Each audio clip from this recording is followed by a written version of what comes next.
বয়স্ক লোকটা মারলেন কেন?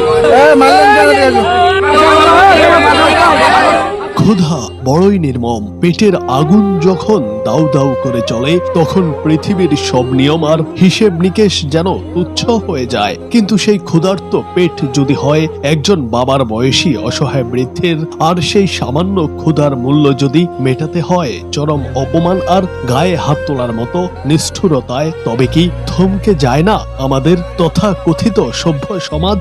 এমনই এক হৃদয় বিদারক ও অমানবিক ঘটনার সাক্ষী হলো মানুষ, যা চোখে আঙ্গুল দিয়ে দেখিয়ে দিল আমাদের মানবিকতার চরম দৈন্য দশা।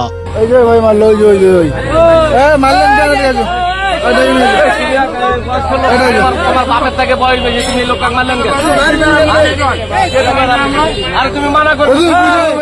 পকেটে একটি কানাকড়িও নেই, অথচ পেটে তীব্র ক্ষুধার জ্বালা। খিদের চোটে শরীর হয়তো কাঁপছিল মানুষটির, আর সইতে না পেরে কেবল বাঁচার তাগিদেই ফলের দোকানের একটি খাঁচি থেকে মাত্র একটি আম তুলে নিয়েছিলেন তিনি। ভেবেছিলেন হয়তো একটু করুণা মিলবে, অন্তত পেটের আগুনটা একটু নিভবে। কিন্তু না, একটি আমের দাম যে এত চড়া হতে পারে তা হয়তো ঘুণাক্ষরেও ভাবেননি ওই অসহায় বৃদ্ধ।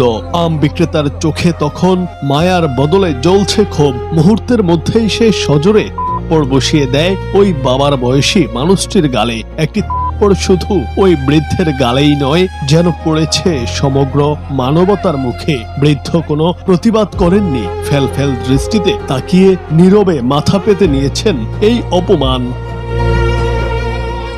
প্রকাশ্যে এমন দৃশ্য দেখে স্থির থাকতে পারেননি উপস্থিত সাধারণ মানুষ। দ্রুত ছুটে আসেন তারা, প্রতিবাদে ফেটে পড়েন সবাই। কিন্তু বিস্ময়ের ব্যাপার হলো, বাবার বয়সী একজন মানুষের সঙ্গে এমন আচরণের পরও আম বিক্রেতার মধ্যে বিন্দু মাত্র অনুশোচনা দেখা যায়নি। তার আচরণ যেন প্রমাণ করছিল দরিদ্র মানুষের কোনো সম্মান থাকতে নেই। ক্ষুব্ধ জনতা পরে ওই বিক্রেতাকে চরম ভৎসনা করে এবং পরম মমতায় অপমানিত বৃদ্ধকে সেখান থেকে সরিয়ে নিয়ে যান। দিন শেষে হয়তোবা জনতার ভালোবাসায় বৃদ্ধ মানুষটির পেটের ক্ষুধা মিটেছে, কিন্তু সবার সামনে যে চরম অপমান তাকে সইতে হলো, হৃদয়ের সেই ক্ষত কি কোনোদিন মুছবে? এটি কোনো অপরাধ ছিল না, এটি ছিল একজন অসহায় বাবার বাঁচার আকুতি। ওই বৃদ্ধ হয়তো নীরবে কাঁদছেন, আর তার সেই বোবা চোখের জল যেন আজীবন অভিশাপ দিয়ে যাবে আমাদের এই স্বার্থপর সমাজকে।